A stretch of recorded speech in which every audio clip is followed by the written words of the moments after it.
Jean-Paul Tillemann de l'Académie de médecine et de pharmacie de Paris et qui a eu un certain nombre d'activités qui finalement l'ont mené au Proche-Orient, au Kurdistan, pas plus tard que l'an dernier, sauf erreur de ma part, et il en a rapporté un certain nombre d'observations.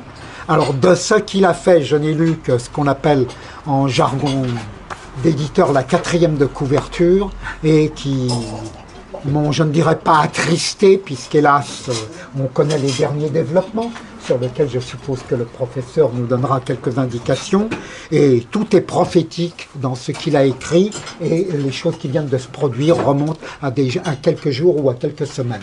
Donc je pense que c'est d'un intérêt particulier pour la connaissance des problèmes de ce Proche-Orient si agité, si sanglant, après avoir été une terre si prospère.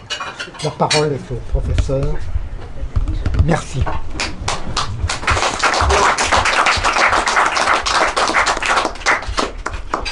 Merci monsieur. Bien, Monseigneur, je voudrais vous dire tout l'honneur que je ressens de vous avoir parmi nous et de votre présence. Je voudrais aussi remercier frère Thierry, il est aux cuisines mais il m'entend, j'en pense. C'est la seconde fois qu'il m'invite, autrement dit je suis un récidiviste. Je vous ai déjà parlé de la Syrie et aujourd'hui je vais vous parler du Kurdistan.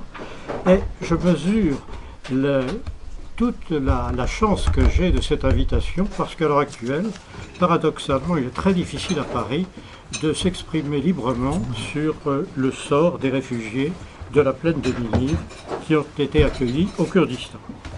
Je voudrais aussi saluer le général Judicelli qui me fait l'honneur d'être là ce soir. Alors, mesdames, messieurs, et puis surtout, chers amis, je voudrais aussi remercier Massimo, il est comme...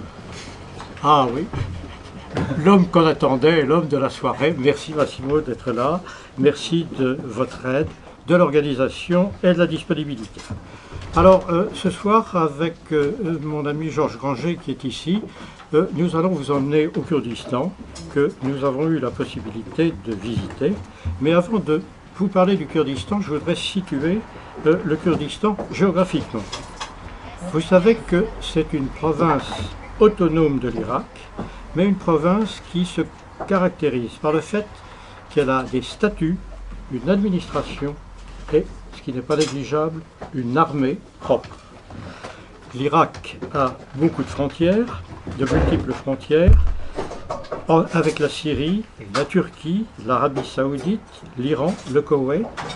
Et là, je vous énumère autant de frontières. Ah, je ne peux pas parler beaucoup plus fort. Autant de frontières qui sont perméables aux djihadistes, aux armes, au trafic de drogue. Autrement dit, la région n'est pas du tout sûre.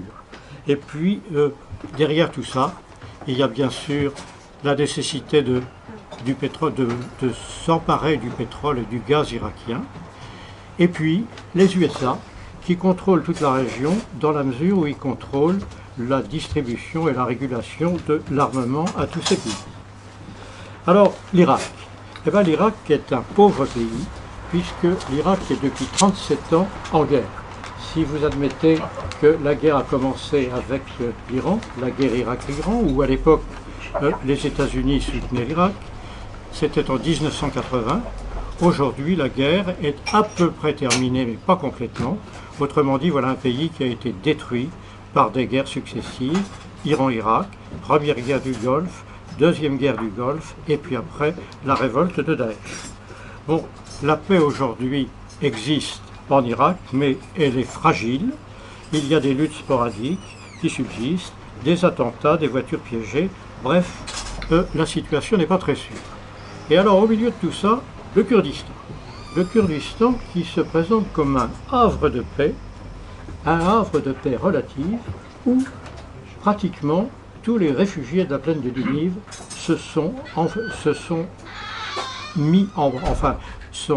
ont été accueillis et se sont mis en sécurité. Alors, ces réfugiés, c'est qui? Eh bien, ce sont bien sûr des Kurdes, mais aussi des Arabes. Alors, dans les Kurdes, il y a des Yézidis, et dans les Arabes, il y a aussi des chiites, des sunnites, et bien évidemment, ceux qui nous intéressent ce soir, des chrétiens. Alors, qu'est-ce qu'ils ont en commun? tous ces gens ont en commun une seule chose, c'est qu'ils ont refusé l'islamisme radical. J'aurais envie de vous dire d'une façon un peu caricaturale, ils sont islamo-incompatibles. Et c'est la raison pour laquelle ils se sont réfugiés au Kurdistan, sachant qu'il y a aussi quelques malheureux qui, devant la solennité de l'attaque de Daesh, n'ont pas eu la possibilité de s'enfuir. Alors, bon, le Kurdistan, comment se fait-il que dans des pays qui sont tous musulmans, le Kurdistan soit un havre de paix? Deux questions évidentes. Pourquoi le Kurdistan et comment le Kurdistan? Alors pourquoi le Kurdistan? La question mérite d'être posée parce que quand on regarde la population du Kurdistan, ils sont musulmans majoritairement et qui plus est, ils sont sunnites, c'est-à-dire exactement comme Daesh. Et pourtant, ils ont un comportement vis-à-vis des réfugiés complètement différent. Alors ce comportement complètement différent, il tient à leur constitution. Je vais vous dire quelques mots des choix du Kurdistan irakien. Premièrement, ils refusent l'islamisme radical sunnite. Première chose, et c'est écrit dans leur constitution. Deuxièmement, ils prônent la liberté de culte pour toutes les religions. C'est un État laïque, démocratique, qui respecte les minorités et, ce qui est tout à fait important là-bas, ils assurent l'égalité homme-femme. Alors, quand on lit tout ça, dans ces pays qui sont tous des pays musulmans, vous voyez que c'est quasi de la provocation. C'est quasi de la provocation et manifestement, le Kurdistan n'a pu imposer cette loi que parce qu'il a une armée valeureuse, qui est l'armée dite des Peshmerga. Alors Peshmerga, c'est assez intéressant. En kurde, ça veut dire celui qui va au-devant de la mort. C'est-à-dire c'est une armée qui est valeureuse, qui jusqu'à présent a gagné tout. Elle vient de perdre malheureusement parce qu'elle n'avait pas les armes lourdes qu'on a données à l'Irak. Mais les Peshmerga ont réussi à imposer donc ce statut démocratique. Alors donc, des Kurdes et non pas des Arabes. Alors maintenant, après la question donc pourquoi, la question comment. Alors la question comment, c'est une question quantitative. Le Kurdistan a à peu près 6 millions d'habitants. Les réfugiés faisaient au moins 2 millions d'habitants, c'est-à-dire représentaient un tiers de la population du Kurdistan. D'autre part, le boom pétrolier du Kurdistan était arrêté, il n'y avait plus de pétrole, par conséquent, ils étaient dans une situation impossible à gérer. La seule façon de gérer la situation, c'est de faire appel à des aides étrangères. D'où l'importance absolument indispensable des ONG qui sont arrivées au Kurdistan et qui ont aidé et qui ont pris en main la plupart de ces réfugiés. Alors pour vous donner une idée de l'importance de ces ONG, en 2014, quand il y a eu le grand flux de la plaine de Ninive, il y avait 40 organisations gouvernementales. 40. Ça ne suffisait pas. Quand nous y sommes allés, donc en 2016, il y en avait encore 19. À l'heure actuelle, il y en a entre 9 et 10, mais vous voyez, ça n'est pas encore terminé. Les organisations non gouvernementales sont absolument indispensables. Alors, en fonction de tout ça, je voudrais vous expliquer quelle a été notre mission. Notre mission, elle a eu 3 volets.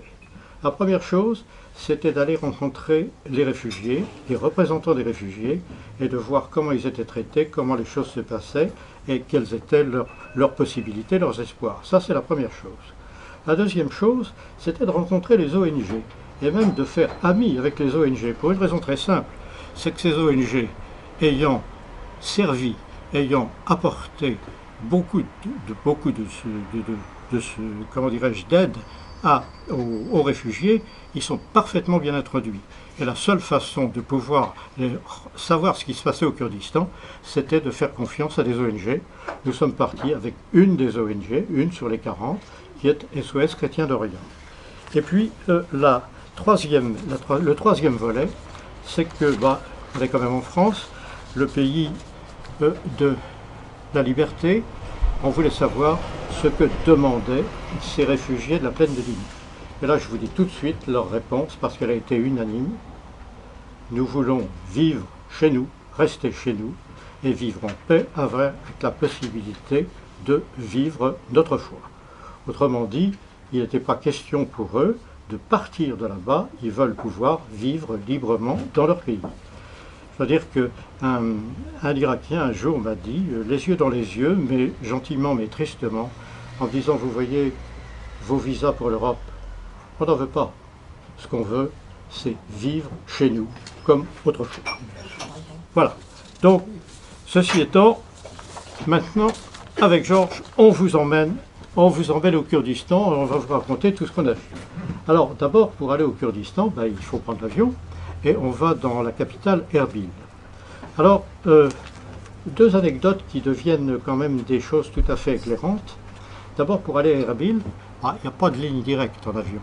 Il faut faire escale, devinez où? À Istanbul, les Turcs. Et on prend d'autre part une compagnie d'aviation qui s'appelle la Turkish Airlines. Je pense que ça veut tout dire. Vous voyez déjà la pression de la Turquie sur le Kurdistan.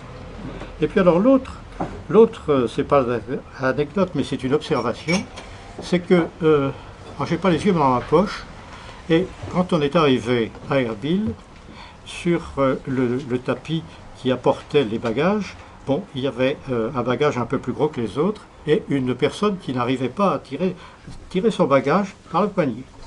Et le guide, notre guide français, qui parlait français, qui est irakien, très très gentiment, galamment, attrape la valise d'une main, et la lâche aussitôt. Je suis médecin, hein. Bon, première chose, qu'est-ce qui se passe? Et je le vois changer de main. La main qui avait pris le bagage était une main atrophiée, et manifestement cet homme m'a expliqué, il a sorti toutes ses photos, il m'a montré qu'il avait pris une balle dans cette main, réparée de façon absolument spectaculaire par les chirurgiens lyonnais, mais il était encore en convalescence, c'est-à-dire en rééducation, et il ne pouvait pas utiliser cette main. Alors, je vous parle de cet homme parce que vous en avez tous entendu parler. Il a été dans tous les journaux, il s'appelait Bakhtiar, et c'est lui qui est mort avec les deux envoyés d'Antenne 2, les deux envoyés spéciaux à Mossoul. Tous les trois sont toastés sur une mine. Vous voyez l'ambiance, hein. Voilà des gens qui risquent quand même leur vie de façon vraiment très très fortuite, puisque Mossoul était libéré, mais les mines étaient toujours là. Alors voilà, nous sommes à Erbil, et la capitale du Kurdistan, c'est une capitale étrange. C'est une ville moderne, avec des gratte-ciel, mais pas terminée. Autrement dit, c'est une ville qui a profité du boom économique. On a construit beaucoup, mais quand il n'y a plus d'argent, ils n'ont pas terminé.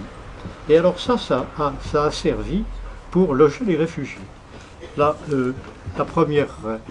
notre première étape a été dans la banlieue d'Erbil, qui s'appelle Antawa. Et à Antawa, nous sommes allés visiter un centre qui a été fondé par un dominicain irakien, et qui s'appelle le centre Amal. Amal en kurde, ça veut dire espoir. Et alors, ils ont fait une chose qui est tout à fait astucieuse, c'est que comme il y a des carcasses d'immeubles, entre chaque étage, ils ont glissé des locaux de chantier type Algeco, vous voyez, c'est-à-dire des locaux provisoires qui permettent de loger les gens, tant bien que mal, hein, c'était pas terrible, mais de les loger, en tout cas de les protéger du froid et des intempéries. Alors, bien sûr, un tuyau leur donne de l'eau, leur apporte de l'eau, il y a d'autre part une centrale électrique, et ils vivent comme ça, tant bien que mal. Nous avons vu les sanitaires, nous avons vu tous les locaux communs, très franchement, c'est très précaire. Ce qui est absolument caractéristique, c'est que leur foi était absolument intacte. À chaque étage, dans le couloir, des croix multicolores, avec des banderoles électrifiées multicolores qui, jour et nuit, scintillent et montrent leur foi. Au bout de l'étage, une grande pièce qui sert de chapelle. Et manifestement des gens qui n'ont pas leur foi dans leur poche, et malgré donc l'exode, continuent à pratiquer leur religion. C'était tout à fait extraordinaire. Alors, qu'est-ce que peut faire une organisation non gouvernementale, une organisation humanitaire, eh bien, à partir du moment où les premiers secours, c'est-à-dire la nourriture et bon, le minimum est assuré, bah, ce qu'ils font, c'est que, à la demande d'ailleurs des chrétiens, ils assurent l'enseignement. Alors pour les tout petits, c'est simple, hein, il y a une espèce de jardin d'enfants, ils jouent, ils chantent, ils écrivent, ils dessinent, des choses comme ça. Et puis pour les plus vieux, eh bien, les volontaires viennent à tour de rôle leur donner des cours. Vous voyez par exemple, nous avons eu l'occasion de rencontrer un étudiant qui, pour ses 2 mois de vacances, un universitaire, qui pour ses 2 mois de vacances, c'est un prof de maths, eh ben, il est venu donner des cours de maths à ces jeunes gens. Un autre a donné des cours d'anglais, un troisième des cours d'informatique. Donc vous voyez, à l'heure actuelle, l'aide, c'est une aide qui est plus intellectuelle, de formation des jeunes, et bien sûr de formation dans notre sens, hein, pas du tout dans le sens de Daesh, et je pense que c'est quelque chose qui marche bien.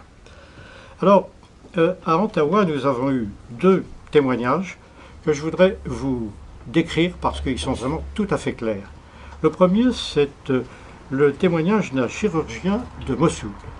Alors, le chirurgien de Mossoul, il a été pris par surprise parce que Mossoul pensait être bien défendu. Il y avait d'un côté l'armée américaine, d'autre part l'armée des Kurdes. Bon, alors Mossoul n'est pas au Kurdistan, mais les Américains y étaient. Alors, quand ils ont vu arriver Daesh, ils ont dit, bon, Daesh va être bloqué. Pas de chance, aucune des 2 armées n'a bougé, ce qui fait que, bien sûr, Daesh s'est engouffré et très très rapidement a investi Mossoul. Qu'a fait ce chirurgien? Il a pris sa voiture, il a mis ses enfants, sa femme et puis quelques trucs, et puis il a foncé à toute allure pour rejoindre la frontière du Kurdistan. C'est-à-dire qu'il a tout abandonné, et donc il a sauvé l'essentiel, c'est-à-dire sa famille. Et cet homme, 8 jours après, donc il était installé au centre Amal, 8 jours après, coup de téléphone sur son mobile. Et c'était son voisin musulman qui lui dit, tu sais, t'es parti, alors on s'est installé dans ta maison, t'en fais pas, hein, on te la rendra quand tu reviendras, et puis on ne détruit rien du tout, vraiment, mais on l'utilise. Et puis alors, voilà, maintenant je suis devant ton ordinateur, tu pourrais pas me donner le mot de passe parce que je voudrais bien aller sur Internet. Bon, on en rit, mais le chirurgien, lui, n'en a pas ri du tout, il faut vous en douter. Et si je vous raconte ça, c'est que aujourd'hui, le musulman en question, ou l'équivalent, et le chirurgien en question, ou l'équivalent, se retrouvent face à face à Mossoul, complètement détruite. Bon, il est clair que ça ne peut pas marcher. Et il est clair que s'il n'y a pas une force d'interposition particulièrement musclée, ils vont se taper dessus. C'est parfaitement logique. Donc vous voyez, premièrement, la situation est conflictuelle malgré la paix des armes. Ça, je crois que c'est la chose importante. Alors la deuxième chose aussi, alors c'est un jeune garçon, très très sympa, un jeune chrétien, qui lui s'est engagé, et qui s'est engagé dans ce qu'on appelle les unités de protection de la plaine de Ninive, UPN. Alors donc c'est une milice chrétienne, donc il a pris les armes avec comme idée d'aller voir ce qu'était devenu la maison de ses parents. Bon, alors là c'est une catastrophe. Il s'est rendu compte que, il s'est rentré chez lui, il a pu voir cette maison, et alors ils ont constaté la chose suivante, c'est que cette maison, elle est en bordure de rue. Et les djihadistes ont fait la chose suivante, c'est qu'ils ont percé les murs parallèlement à la rue. C'est-à-dire qu'ils ont donc une rue en quelque sorte parallèle, et puis bien sûr, ils ont miné la rue principale, ce qui fait que, c'est très très difficile d'accès. Et alors ce garçon disait les larmes aux yeux, parce que dans la maison de ses parents, il n'a rien retrouvé, sauf dans la chambre de son petit frère. Son petit frère, à la sortie du catéchisme, avait dessiné un crucifix qu'il avait épinglé au mur. C'est la seule chose que les djihadistes n'avaient pas vue et qu'il a rapporté. Donc vous voyez, il y a de telles blessures qu'aujourd'hui, espérer une paix très facile, je pense que c'est tout à fait illusoire. Alors, on a rencontré les réfugiés, je dois dire qu'on a toujours été très très très prudents, j'ai pris aucune photo de réfugiés, vous vous en doutez. Le père qui nous a accueillis, qui s'appelle le père Najib, dont je vais vous parler un peu plus longuement, donc nous a tous recueillis, et nous accueillis pour une prière commune. Et alors à la fin de la prière, c'était assez extraordinaire parce que bon, ils ne parlent pas le français, on ne parle pas l'arabe, pas un mot d'anglais. Qu'est-ce qu'on chante? Ben, on chante en latin. Et on a chanté le Salve Regina, c'était un moment fantastique. Parce que bon, ben, tout le monde s'en souvenait, un certain nombre d'Irakiens s'en souvenaient aussi, c'était un moment extrêmement fort de prière commune. Alors, maintenant je continue et je viens de vous parler du père Michael Najib, et ça c'est un homme absolument fantastique. Un dominicain, irakien, parlant parfaitement le français, et qui était responsable à Mossoul, il l'est toujours d'ailleurs, tenez-vous bien, des manuscrits et archives orientaux de Mossoul. Alors inutile de vous dire que lui, quand il a vu arriver Daesh, il n'a pas hésité, il a compris. Il a compris que tout serait détruit si ça ne partait pas rapidement. Il a trouvé, je pense, un des plus gros camions qui existait à Mossoul.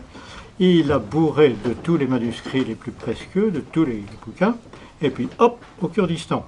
Bon, mais un voyage n'a pas suffi, il en a fait un second, il a alerté ses paroissiens, et ces paroissiens, des chrétiens qui devaient protéger leur famille et emmener un minimum de choses, néanmoins ont pris les bouquins de la bibliothèque de manière à les mettre en lieu sûr. Et ils ont fait de multiples voyages.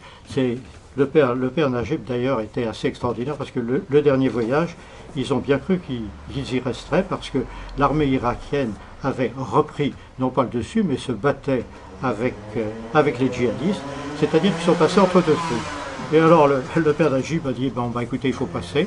Alors il a réuni tout son monde, il les a bénis en disant on y va. Et ils sont passés. Ils sont passés, bon, certains parlent de miracle, d'autres de chance, enfin je vous laisse juge. Puis alors ils sont arrivés à la frontière du Kurdistan. Mais à la frontière du Kurdistan, pas question de passer en voiture.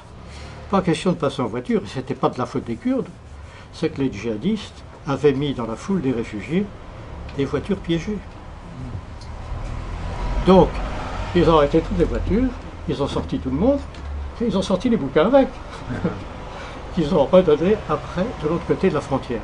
Vous voyez les chrétiens qui vraiment n'ont pas hésité, vraiment à faire des choses tout à fait exceptionnelles. Je crois qu'il faut vraiment les saluer.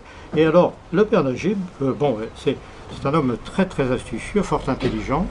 Il a utilisé la diaspora kurde américaine, qui est très, très implantée à San Diego, en Californie. Et donc, à l'heure actuelle, à Erbil, ils numérisent tous les documents. Ils en même restaurent quelques-uns, c'est assez extraordinaire, parce qu'ils ont réussi à apporter des bouquins qui étaient déjà à moitié pourris. Alors bon, ils les nettoient et ils essaient de reconstituer. Alors le père Najib, qui a beaucoup d'humour, dit, vous voyez, bon, c'est de la cendre. Hein. Il dit, oui, mais les saintes cendres. Bon, alors, tout ça pour vous dire que à l'heure actuelle, non seulement les bouquins sont conservés, mais finalement, ils ont restauré des bouquins qui étaient dans un très très mauvais état. Voilà encore une chose, tout à fait, c'était Jal Talabani, mais vous savez peut-être qu'il est mort il y a peu de temps, et lui, il est, disons, socialo-marxiste, communiste, enfin peu importe, mais vous voyez déjà une opposition, des gens assez à droite, avec des gens très à gauche. Et alors, donc, oui, Talabani est remplacé par quelqu'un qui s'appelle maintenant Haïdar al-Abadi et qui a à peu près la même politique que son prédécesseur. Alors, on les a rencontrés séparément. Ils nous ont reçus d'ailleurs de façon tout à fait sympathique et on leur a posé les mêmes questions. Alors, je ne vais pas vous dire tout ce qu'ils nous ont raconté parce qu'on y sera encore demain matin, hein, mais un certain nombre de points communs. Vous voyez, tout oppose ces deux partis politiques. Mais ils ont un premier point commun, c'est leur charte. Et leur charte, elle est quand même tout à fait intéressante, dans la mesure où, je vais vous lire, si je retrouve mes notes,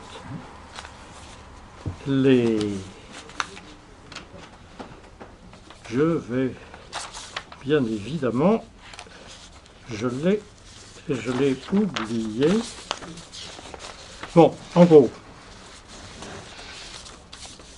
excusez-moi, j'en ai pas pour long, mais je vais le retrouver et je voudrais quand même vous le lire parce que c'est très très important. En gros, ce qu'ils disent, c'est que c'est un État laïque, démocratique, pluraliste, multiconfessionnel. Que toutes les religions sont respectées au Kurdistan et sur un pied d'égalité. Que d'autre part, bien évidemment, égalité entre hommes et femmes sans aucun problème. Et enfin, le respect de toutes les religions. Mais ils vont beaucoup plus loin. Le respect de toutes les religions et l'autorisation de pouvoir enseigner ces religions. Vous voyez, je vous parlais tout à l'heure de provocation, on n'en est pas loin. Hein. Dans des pays aussi intolérants, la possibilité d'une part de pratiquer sa religion et d'autre part de l'enseigner, c'est quelque chose de tout à fait important. L'égalité homme-femme, bien évidemment. Alors ça, c'est donc la charte à laquelle les deux parties ont adhéré. La deuxième chose, c'est l'indépendance. Ils sont tous les deux d'accord pour demander l'indépendance du Kurdistan. On va en reparler tout à l'heure. C'est possible, ça devrait se faire, mais ça sera très très difficile. Et puis la troisième chose qui était pour nous une expérience tout à fait intéressante, c'est qu'ils ont admiré le rôle de la France. Et alors là, je vais peut-être vous surprendre, mais la personne qui met en avant, c'est Madame Danielle Mitterrand. Oui, bon, la vie est comme ça. Pourquoi? Parce qu'elle a toujours défendu le peuple kurde. C'est vrai qu'à une certaine époque, elle était la seule à en parler. Et alors c'est drôle parce que bon, les Mitterrands sont très appréciés là-bas. Et alors, il y a une chose qui est quand même assez rigolote parce que, bon, Erbil c'est une grande ville, mais les rues n'ont pas de nom et encore moins de numéro. Mais il y a une place et une seule qui a un nom, c'est la place du président Mitterrand. Donc, vous voyez, bon, je pense que pour les Français, c'est toujours bon à prendre, hein, je pense que ça ne vaut personne, mais enfin, c'était quand même comme ça. Alors, donc, le rôle de la France, voilà. Donc, si vous voulez, ça, c'était les points communs. Et puis, alors après, il y a des divergences extrêmement profondes entre les deux partis. Donc, le parti conservateur qui gouverne le nord du Kurdistan et l'autre parti, donc marxiste, qui gouverne le sud du Kurdistan. Alors, les divergences, elles sont politiques, géographiques et économiques. Politique, conservateur contre marxiste, géographique, nord contre sud, et économique, parce que le nord travaille surtout avec la Turquie et le sud travaille avec l'Iran. Donc vous voyez, quand on parle d'indépendance, oui, bien sûr, c'est le peuple kurde, mais il y a de telles divergences entre les deux partis que, bon, ceux qui sont contre l'indépendance disent, écoutez, vous demandez l'indépendance, mais vous ne pourrez pas l'avoir parce que vous avez trop de différences entre vous, il n'y a pas d'unité. Bon, je vous laisse choisir ce que vous pensez là-dessus, mais il est certain que l'indépendance dans ces conditions est un peu difficile. Alors, oui, petit détail aussi, là encore, vous savez, j'aime bien les anecdotes parce que je pense que ça montre beaucoup de choses. On a été reçu donc par les deux groupes. Alors, le groupe donc des socialo-communistes était représenté par un homme, un bel homme, fin, élégant, très très bien habillé, mais avec des pantalons bouffants et une superbe chemise parfaitement brodée, une petite moustache, enfin très très très élégant. Bon, point. Il nous a raconté tout ça. Alors après, on rencontre donc le parti au pouvoir. Et alors là arrive une délégation, un président, complété à pièces, chemise blanche, cravate, un assistant vêtu d'une façon un peu plus, disons, un peu plus décontractée, il n'avait pas de cravate, mais enfin, costume, chemise, et puis deux dames habillées tout à fait à l'européenne. Je vous assure que dans les rues de Paris, on ne les aurait pas remarquées, et les deux sont des présidentes de commission. Alors il y avait une qui était comme présidente de la commission de la santé, donc on lui a posé pas mal de questions, une autre qui... Autrement dit, il y a dans ce gouvernement un rôle essentiel de la femme. Et je peux dire que nous, ça nous a, hein, Georges, ça nous a absolument surpris, c'était quasi caricatural. Alors voilà pour le Parlement. Alors maintenant, je voudrais vous montrer ce que font un certain nombre de gens, donc, dont SOS Chrétien d'Orient, en termes d'enseignement. Alors ils ont créé ce qu'ils appellent des écoles de substitution. Dans la banlieue de Mossoul, il y a, c'est pas fortuite, mais ils ont pu rassembler d'une part des familles de réfugiés avec leurs enfants et d'autre part des familles de profs. Ce qui fait qu'ils ont construit des éléments préfabriqués, des écoles préfabriquées, où finalement on refait à Erbil ce qu'on faisait à Mossoul, les mêmes profs avec les mêmes élèves. Alors, bien sûr, c'est pas généralisable parce que d'abord il y a eu beaucoup de morts et puis d'autre part il y a des gens qui sont dispersés, mais l'idée est la suivante, c'est-à-dire de refaire à l'identique à chaque fois que c'est possible ce qui se passait avant. Et alors comme ce sont des éléments préfabriqués, ils sont mobiles et ils bougent au fur et à mesure de l'évolution de la guerre et l'évolution du front. C'est-à-dire que ces écoles aujourd'hui ne sont plus là où elles étaient à Erbil, elles sont à Mossoul, puisque de toute façon, il n'y a plus aucune école debout. Donc vous voyez l'idée qui est, me semble-t-il, une idée tout à fait intéressante et qui permet, je ne dis pas aux gosses de ne pas perdre du temps, de toute façon les gosses sont tellement traumatisés qu'ils perdent du temps, mais vous voyez, un minimum de temps. Alors, en passant, en sortant de cette école, on a eu un moment absolument horrible, qui est, on a vu un camp de yézidis. Je vais vous parler longuement des yézidis, parce que c'était des gens tout à fait attachants, mais là ce sont des gens qui ont été tellement pourchassés qu'ils ont peur de tout. Ils ont peur de tout et ils refusent l'aide humanitaire.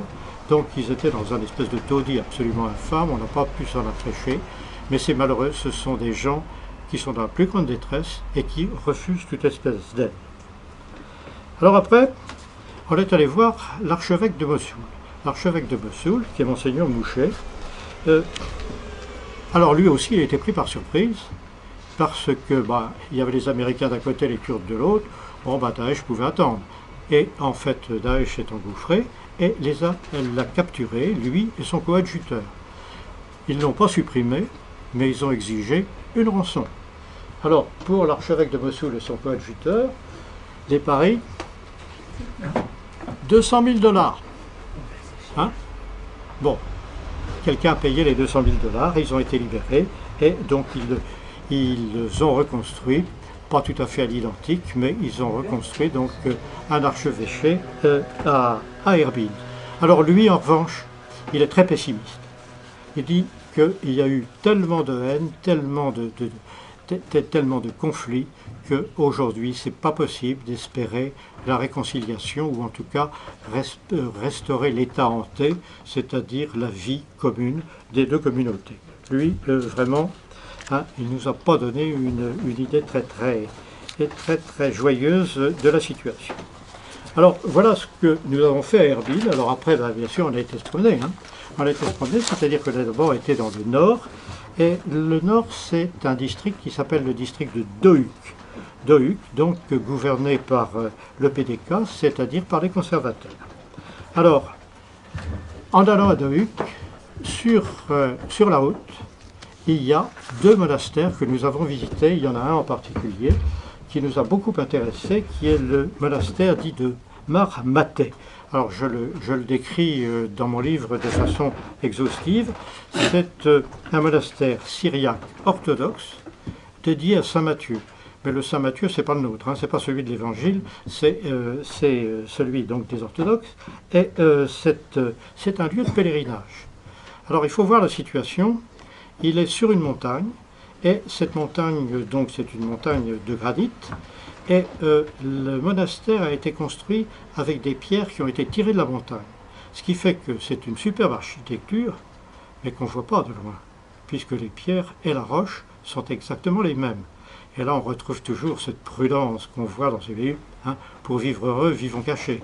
Et là, manifestement, il est bien.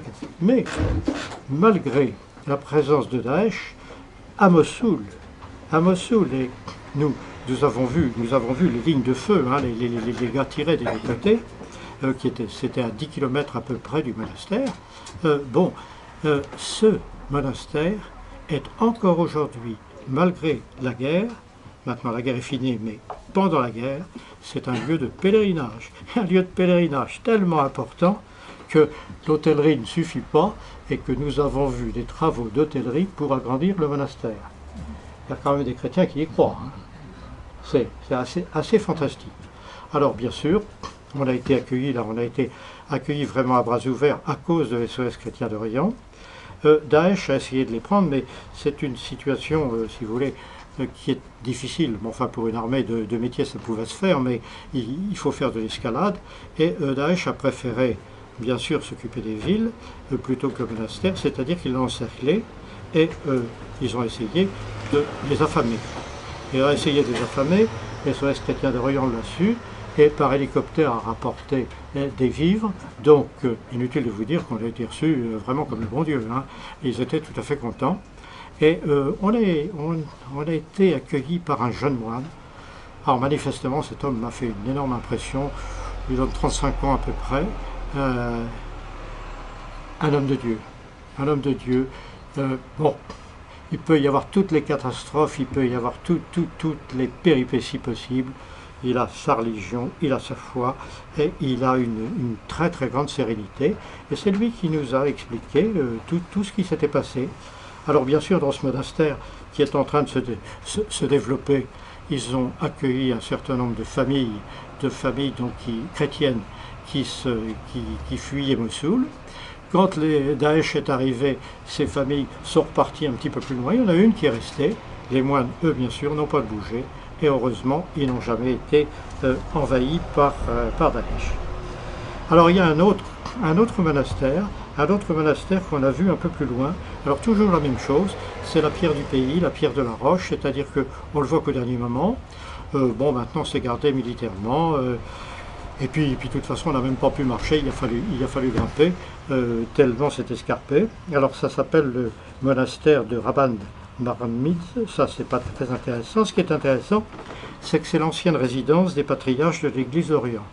Alors cette résidence n'est pas occupée en permanence, mais on y célèbre encore un certain nombre de fêtes.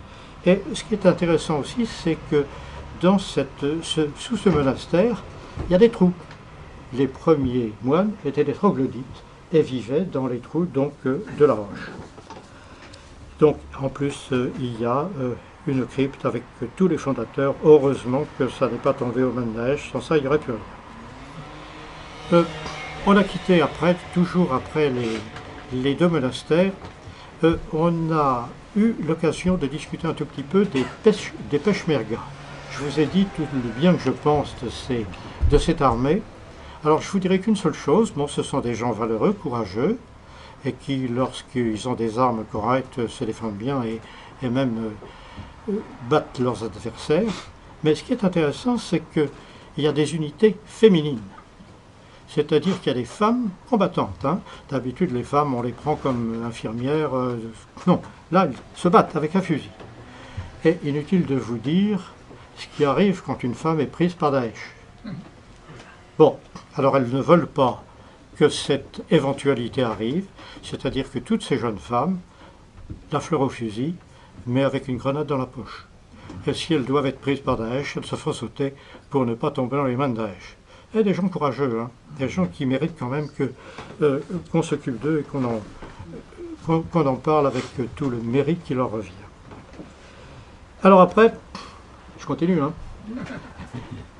Nous sommes allés chez les Yézidis. Alors les Yézidis, peut-être que vous avez entendu parler de cette très très vieille religion qui est née en Perse. Ça s'appelle le zoroastrisme, c'est-à-dire des gens qui ont le culte du soleil.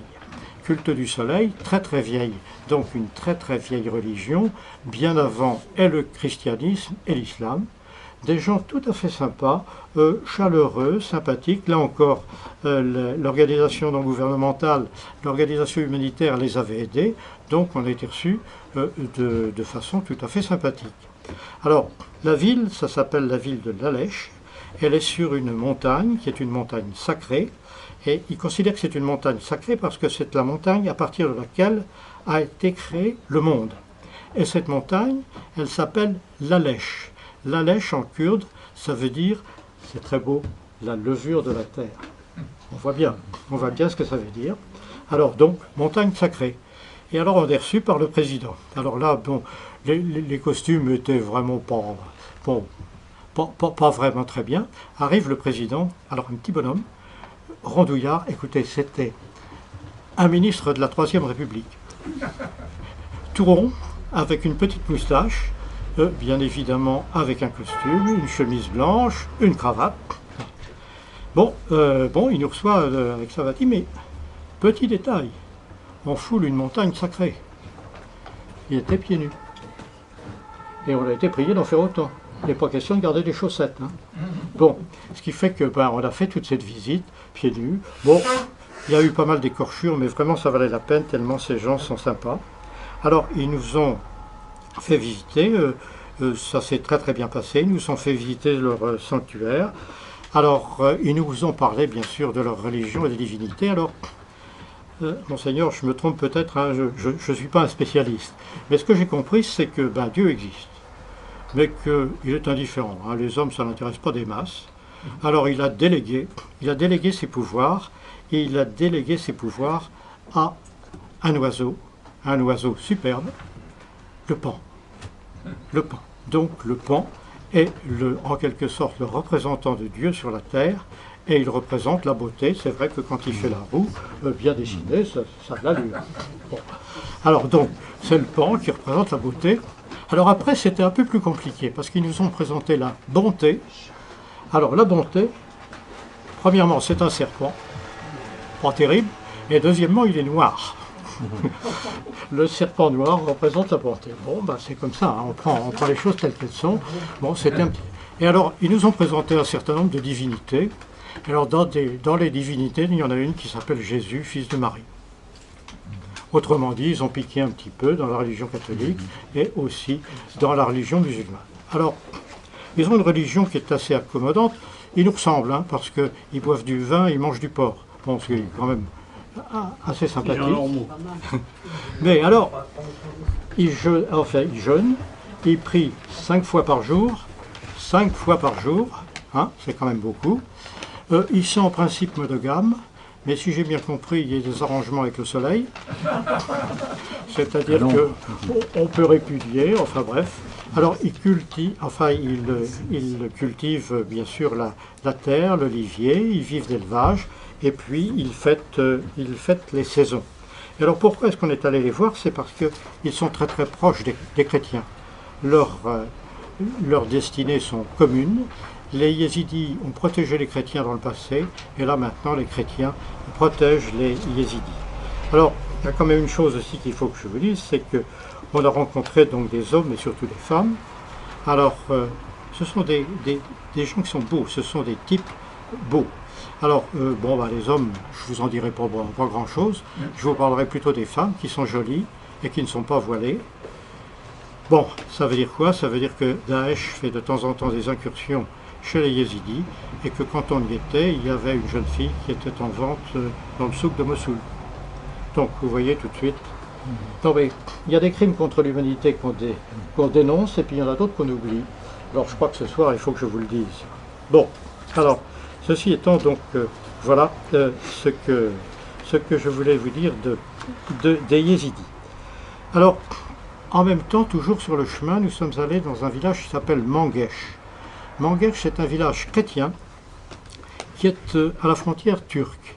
Et je ne sais pas si vous vous souvenez, mais quand Saddam Hussein a essayé de tuer tous les Kurdes, les chrétiens se sont réfugiés dans la montagne, à la frontière turque, et bien évidemment, ils voulaient passer la frontière, ils n'ont pas pu la faire, hein, ils ont été repoussés à coups de crosse, ce qui fait qu'il y a eu des chrétiens éparpillés qui sont regroupés dans ce village de Manguesh. Et là encore, dans ce village, ce qu'on a demandé à SOS, le Chrétien d'Orient, ce sont des enseignants, des écoles, toujours la même chose, le souci de l'avenir. Alors là, ça marche bien. Là encore, il y a, si j'ose dire, les écoles roulantes, hein, c'est-à-dire les écoles qui sont amovibles, et puis un certain nombre de profs. Alors là, c'était très drôle parce que on a été très très bien accueillis, et les gosses, avec leurs profs, nous ont fait fête, avaient organisé des pièces de théâtre, des petites choses, enfin des chansons. Bon, ça allait pas très très loin, hein. En plus, comme ils chantent en kurde, c'est pas très très très facile. De temps en temps, quand même, on reconnaissait l'Ave Maria ou des chants catholiques, mais bon. Mais ceci étant, ils ont fait un énorme effort pour nous accueillir, et je dois dire qu'ils nous ont fait visiter leurs écoles, leurs salles de classe, et je peux même vous dire que le petit groupe que nous étions a été tellement impressionné que nos amis, hein, Georges, se sont crus obligés de s'asseoir à la place des élèves, à la place... Bon, moi, le vieux prof, j'ai pris la place du maître et j'ai pris des photos. Je ne peux pas vous les montrer, mais c'était quand même comme ça. C'était un moment très très sympathique. Et alors, ils avaient apporté, SOS avait apporté un drone, c'est-à-dire que les gosses ont été filmés. Alors inutile de vous dire qu'un jour de congé d'une part et d'autre part être filmé, ils s'en souviendront longtemps. Voilà. Alors maintenant, on retourne à Erbil. Vous savez, il n'y a pas beaucoup de routes. Et ce que je voulais vous dire, c'est que sur la route, on a vu un spectacle aussi très affligeant, auquel on l'a vu de loin. C'est un contre-mal, c'est pas du tout ce qu'on a vu pour les chrétiens, des barbelés, des chevaux de frise et des militaires. C'est-à-dire que ce camp de réfugiés, bon, parlons clair, c'est une prison. C'est une prison, alors on a demandé pourquoi. Les réponses qui nous ont été données, est-ce qu'elles sont vraies, est-ce qu'elles ne sont pas vraies, j'en sais rien, c'est qu'entre sunnites et chiites, qu'on a mis dans le même camp, ils se tapent dessus. Je pense que toute leur vie se taperont dessus. Et puis, ce qui est beaucoup plus grave, c'est que Daesh envoie un certain nombre de kamikazes qui se font sauter et qui tuent donc encore un certain nombre de réfugiés. Donc là, manifestement, il semble que ce soit indispensable donc de prendre ces précautions, mais je vous avoue que c'était très moche. Alors, on retourne à Erbil, et d'Erbil, on va partir dans le sud. Et à la limite, vous voyez, il y a 3 districts Kurdistan, le district de Dehuk au nord, dont je vous ai parlé, le district d'Erbil, et le 3e qui est le district de Suleymaniye. Et alors, à l'union du district d'Erbil et de Suleymaniye, il y a un monastère syriaque flambant neuf, qui est à Acre, à A-K-R-E, je pense qu'on dit Acre, et c'est un monastère qui a été reconstruit par une mission protestante allemande. Puis alors là, ça a été fabriqué par des Allemands. Hein.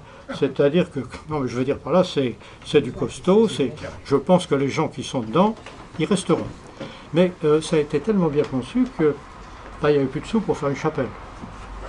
Alors, ah bah oui, donc il fallait trouver des sous. Alors ils ont trouvé des sous chez SOS Chrétien d'Orient, mais celui qui possédait le terrain ne voulait donner le terrain pour construire la chapelle que s'il était le chef de la chapelle. Et ceux qui avaient les sous pour la chapelle voulaient être aussi les chefs. Donc, des histoires comme on en connaît en France, mais c'est quand même dans un pays qui est en guerre, c'est quand même un petit peu surprenant.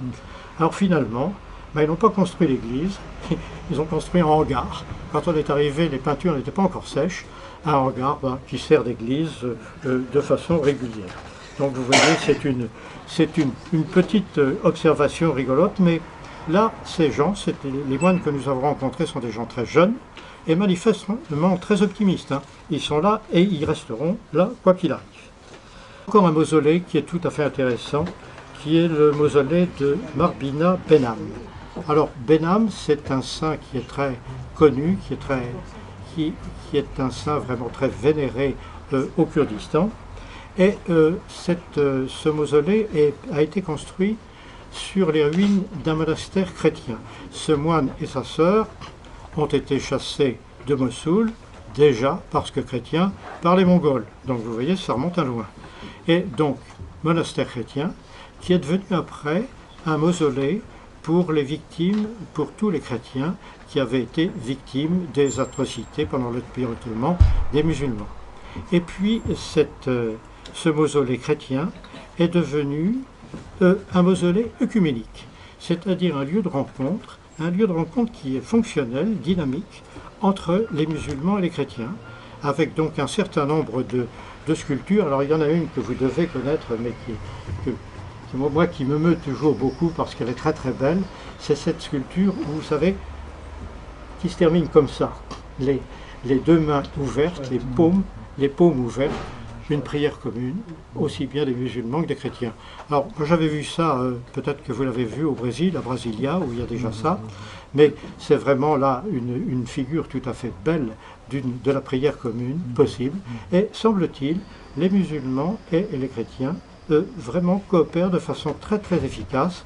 C'est intéressant parce que à Suleymaniye, les musulmans sont quand même nettement plus, comment dirais-je, plus musclés qu'ils n'étaient à Dehuk. Alors voilà donc pour Benham. Je vais assez vite, hein, parce que je ne veux pas vous montrer, vous raconter toute ma vie, on y sera encore demain. Alors, après, nous sommes allés à Souleymanié. Alors, Souleymanié, c'est la communauté de Marmoussa. Alors, la communauté de Marmoussa, vous la connaissez tous, même si le mot ne vous dit rien, parce que c'est la communauté de ce prêtre Jacques Mourad, si vous vous en souvenez, ce prêtre qui avait été enlevé par Daesh et qui a été libéré au bout d'à peu près 4 mois de détention, qui a été libéré par des musulmans. C'est le seul cas où on n'a pas eu à payer pour le livrer, d'une part, et il s'est sauvé tout seul et avec des musulmans.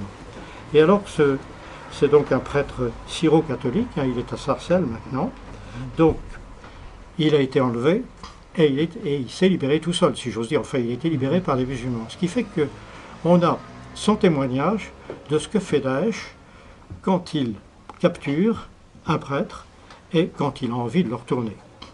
Alors bon, c'est dans le bouquin, puis on ne va pas tomber dans le sordide, mais 4 jours de prison dans le coffre d'une voiture, après enfermé pendant plusieurs mois dans un cabinet de toilette, sans lumière, et puis alors il a eu droit à tout. La flagellation, et ce qui était beaucoup plus grave, une simulation d'égorgement, hein, et il a eu le couteau sur la gorge, et puis une fois que ça n'avait pas marché devant, on a commencé derrière, c'est-à-dire après une simulation de décapitation, hein, avec la hache derrière. Bon, il a, semble-t-il, il a réussi, enfin non, c'est pas semble-t-il, il a réussi à maintenir sa foi, à ne pas abjurer, et donc finalement à dominer ses bourreaux, jusqu'au moment où il a été, je dirais pas élargi, mais on l'a sorti de son cabinet de toilette et on l'a mis au milieu de ses paroissiens, et c'est là où il a pu s'évader. Donc si vous voulez, il y a là un témoignage absolument extraordinaire de ce que peuvent faire les gens de Daesh. Mais ce qui est encore plus gênant, c'est que cette communauté de Marmoussa, c'est une communauté qui prône, mais de façon vraiment très très intense, le rapprochement entre les chrétiens et les musulmans et les chrétiens avec Daesh. Et ça a été un point tel que, oui, il y a eu dans un certain nombre de cas des soutiens à Daesh au nom justement de cette possibilité de réunion. Alors, vous avez dû en entendre parler parce que ça a défrayé la chronique. Le prêtre qui est à la base de tout ça, c'est un jésuite italien qui s'appelle Paolo del Oglio. Et vous avez dû en entendre parler parce qu'il a pendu un bouquin qui s'appelle Amoureux de l'islam, croyant en Jésus, qui a été bien évidemment préfacé par un de nos intellectuels français, Régis Debray. Et ce bouquin donc a été diffusé, on en a pas mal parlé à l'époque. Donc si vous voulez, ce sont des gens qui sont persuadés qu'il y a quelque chose de bien. Ils sont persuadés que finalement le Dieu est unique et qu'il y a possibilité de se réunir. Et d'autre part, aller jusqu'à défendre Daesh et un certain nombre d'exactions de Daesh, c'est un peu gros. Ce qui fait que bien que ce soit les catholiques, le pape est intervenu,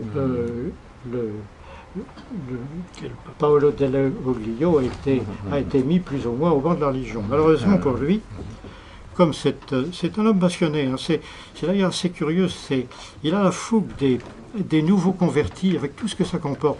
Ce type, cet Italien, au départ, il était dans les brigades rouges, révolutionnaires. Et puis, et puis il a été, écoutez, la foi ça existe, hein, le don de la foi ça existe, il a été vraiment converti, mais très très brutalement, et il est devenu chrétien, suffisamment chrétien pour devenir jésuite, bon, pas n'importe qui devient jésuite quand même, et bon, il a pris des positions extrêmes, je pense, des nouveaux convertis. Alors, c'est un homme courageux, deux évêques ont été enlevés par Daesh et emmenés à Raqqa. Il est parti à Raqqa pour aller les chercher. C'était en 2013. Raqqa est tombé aujourd'hui et on n'a plus de nouvelles ni du père Del Oglio, ni des deux évêques. On pense que, on ne sait pas, hein, mais on pense que manifestement ils ont été supprimés. Alors, sa communauté malgré tout continue. Ils reçoivent beaucoup de réfugiés Et alors là, vous voyez, c'est le sud. Ils reçoivent surtout des réfugiés qui sont des réfugiés de l'Iran. Alors, ils ont une technique qui est tout à fait intéressante. Ils prennent les réfugiés, les familles, pour 2 ans. Pour 2 ans, ils s'assurent tout. Le logement, la nourriture, mais au bout de 2 ans, il faut qu'ils soient capables de se débrouiller tout seuls. Autrement dit, si vous voulez, on leur remet le pied à l'étrier pour ces 2 ans, ça a l'air de marcher. Alors là encore, il y a une demande très très pressante. Il y a des jeunes au chômage, et on manque de plombiers, d'électriciens, de menuisiers et de maçons. Ils demandent non plus des intellectuels, mais on demande des gens, des profs de BTS, de manière à apprendre des métiers manuels. Et je pense que c'est quelque chose qui peut intéresser un certain nombre de jeunes Français, de jeunes Européens, que de partir là-bas et d'enseigner. Bon, je vous dirai un mot seulement du mémorial du génocide kurde. C'est un moment absolument affreux. Ça se passe à Halabja. Halabja, c'est à la frontière entre l'Irak et l'Iran. Et c'est là où il y a eu un véritable génocide de la part de Saddam Hussein. Vous vous souvenez qu'à la fin de la guerre Irak-Iran, Saddam Hussein a accusé les Kurdes l'avoir trahi, c'est-à-dire d'avoir cherché déjà leur indépendance et donc s'être alliés, ce qui est faux je crois, avec les Iraniens contre les Irakiens, d'où les représailles. Et des représailles qui ont été absolument gigantesques. Ils ont appelé ça l'Anfal. Anfal en arabe, ça ne veut pas dire vengeance, ça veut dire butin. On comprend bien ce que ça veut dire. Hein. Ils voulaient faucher, mais 180 000 morts recensés. Le premier jour, plus de 1000 morts. Ça a été un carnage invraisemblable. Et vous voyez, si vous voyez la géographie du Kurdistan, il y a eu 8 Anfals, c'est-à-dire que de façon méthodique, ils ont cogné de bas en haut, si j'ose dire, du sud au nord. Ils ont tué un maximum de Kurdes.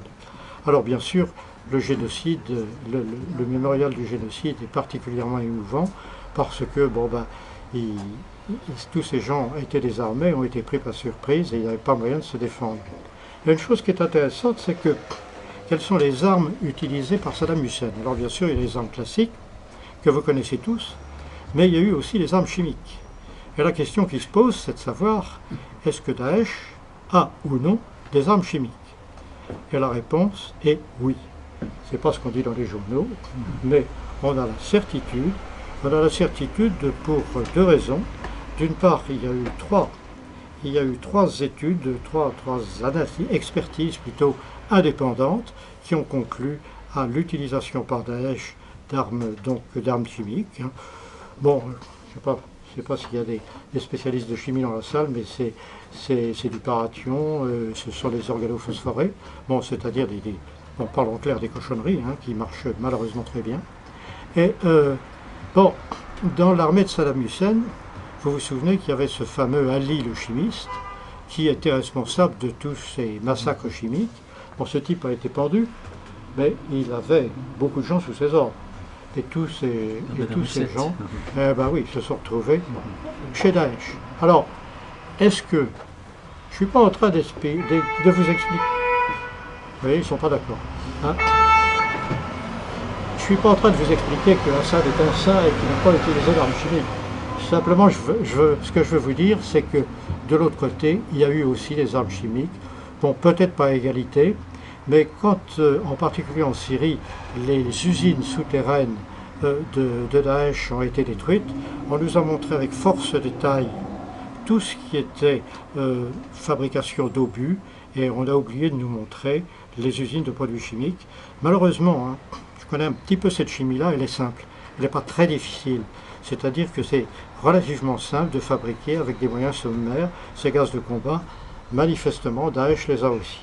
Alors, est-ce que, quand, vous savez, Trump a piqué son coup de sang et a bombardé un des terrains d'aviation d'Assad à cause donc de l'utilisation des armes chimiques, c'est peut-être vrai, mais c'est peut-être une bombe classique qui est tombée sur une usine de fabrication de produits chimiques de Daesh. On ne saura jamais, je pense, puisque les deux idées sont à l'heure actuelle mises en place. Alors, je crois que maintenant, je vais conclure, hein, je vous ai dit beaucoup de choses. Alors, qu'est-ce qu'on peut conclure aujourd'hui? Bon, la situation, comme vous le savez, est très très mouvante. Bon, je crois que le danger pour les chrétiens subsiste et qu'il serait faux et stupide de penser que parce que les armes se sont tues en Irak, les chrétiens sont sauvés. C'est pas vrai. À l'heure actuelle, les chrétiens sont minoritaires et manifestement, les sunnites, les chiites, tous ceux qui les ont payés ont envie de profiter de leur rapine et n'ont pas du tout envie de les laisser. Et il y a un des chrétiens qui nous a expliqué que, retour de Mossoul, devant sa maison détruite, il a vu un musulman qui lui a dit « Mais t'es pas chez toi, t'es plus chez toi, t'as rien à faire chez nous, il faut t'en aller. » Donc, si vous voulez, il y a un certain nombre de raisons vraiment très très pessimistes. Il y a aussi des raisons d'optimisme, parce que je vous ai montré qu'il y a des gens qui en veulent. Il y a des gens qui veulent continuer et qui veulent vivre sur leur terre, vivre leur foi, et qui entendent ne pas laisser la place. Et alors on comprend bien que, si vous voulez, il y a une différence entre, disons, les laïcs et les prêtres. Parce que quand vous avez un père de famille avec sa femme et ses gosses qui a la possibilité de s'en aller, ben il s'en va, il les met en sécurité. Mais les célibataires, qui sont souvent des prêtres, eux n'ont pas cette obligation-là, si j'ose dire, et c'est vraiment, il faut bien comprendre que c'est à l'heure actuelle les églises qui prennent la tête de la résistance au musulmans. Je crois que c'est quelque chose qu'il faut bien se mettre en tête. Alors, bon, il y a des questions, mais maintenant c'est presque des questions politiques, alors j'ai pas très envie ce soir d'en parler. Ce que je pense, c'est que aujourd'hui, bon, la plaine de Ninive est en partie reconquise, pas complètement. Tout est détruit. Qu'est-ce qui va reconstruire? La coalition a accepté de défaire Daesh à condition d'avoir l'exclusivité de la reconstruction. Ça veut dire que l'argent, on voit très bien où il est, et l'argent va être payé en pétrole. Quelle est l'avenir des minorités du Proche-Orient? Alors là, pour ceux avec qui on avait parlé de la Syrie, je ne sais pas si vous vous souvenez, il y a le fameux seuil de 2%.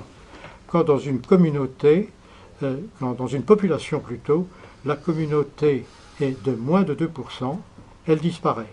Est-ce qu'il y aura 2% de chrétiens? Est-ce qu'il y aura le nombre suffisant pour maintenir une communauté chrétienne? Ça pose vraiment tout à fait un énorme problème. D'autre part, ce n'est pas parce que Daesh a été défait militairement qu'il est mort, puisqu'il y a quand même des choses assez curieuses. Daesh est défait, mais il avait beaucoup d'argent.